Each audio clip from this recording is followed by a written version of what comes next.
the girls that I worked with and we all got together, and they decided on a trip to Florida. And they said, you've got to come, you've got to come. So I told one of my friends, Kristin, I said, I'm not going if you're not going. So we decided to go together.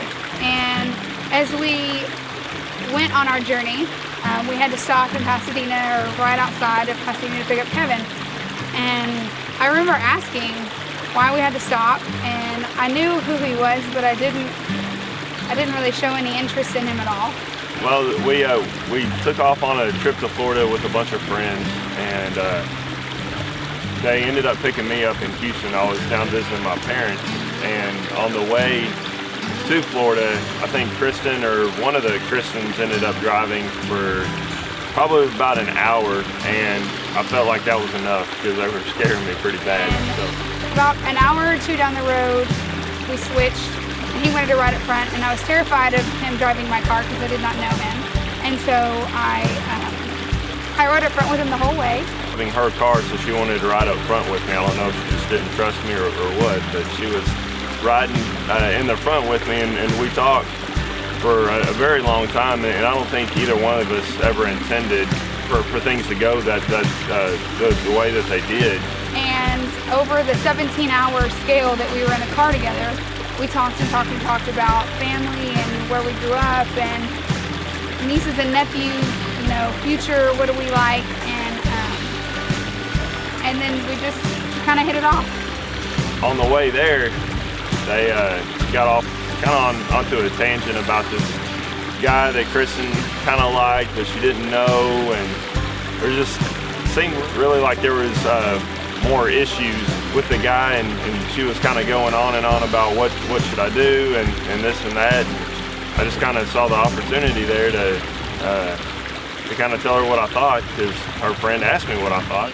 I was in the back and Kevin was in the front, and I was yakking about this guy that I liked, and he wasn't being nice, and he just wasn't serious about a relationship. And so Kristin finally turned and looked at Kevin and said, well, Farmer, what do you think? And I looked back at her and I said, who cares what he thinks? I know that's really mean.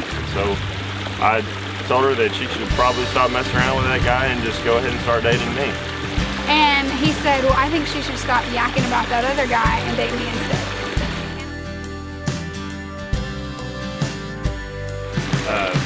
Went through everything, and it ended up we were leaving the actual property and going into town and doing things, and my whole family was following us. She was like, golly, why is your family following us on just a scavenger hunt? I don't know. And we got all the way out to the cabin, and she was standing in the back with the rest of my family, and we opened up the cabin, and there was a treasure chest inside, and Caleb helped me pull it out, and we opened it, and when she opened it, it said "marry me" on the lid, and I didn't get quite the response that I thought. She stood in the back and didn't really say anything, and Caleb being Caleb, there was toys inside, so the ring was sitting right on top, and he just swiped the ring to the side and knocked it away and started playing with all of his toys, and didn't really fathom fully what was going on at the time. And finally my dad had to nudge Kristin and said, I think that's for you, and she was still speechless at the point in time. This is all about Caleb. This is not about me. No, this can't be happening right now. And I'm thinking, it hasn't been 5 years yet. This is not. Really caught her off guard, and I ended up getting the ring, and I got down on a knee and actually proposed to her. Actually? Well, I'm sorry, I proposed to her, and whenever I asked her to marry me, her dad came out from the woods from behind her. She didn't know that they were there, and in his typical fashion said, "Not if I have anything to say about it." And she was already crying at that point in time, and then when she heard her dad's voice, it waterworks. Big time. Thank you so much for being patient with me. I know I've been hard at times, and I'm very stubborn, and I like things to be done a certain way, but I've grown so much in the 4 years, and you've been patient with me. in my growing process and still loving me for everything that I've done and being there for me throughout the whole journey. And I look forward to the rest of our journey. For sticking by my side when things got rough for us, and being a leader, and giving us just a solid foundation to grow off of, taking our relationship back to church where it belongs, where we were raised, and I think we grew so much there.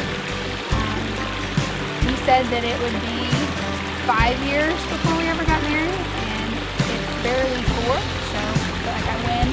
Just kidding. I love you more than words can ever say, and I'm so thankful and so proud of you for everything that you do.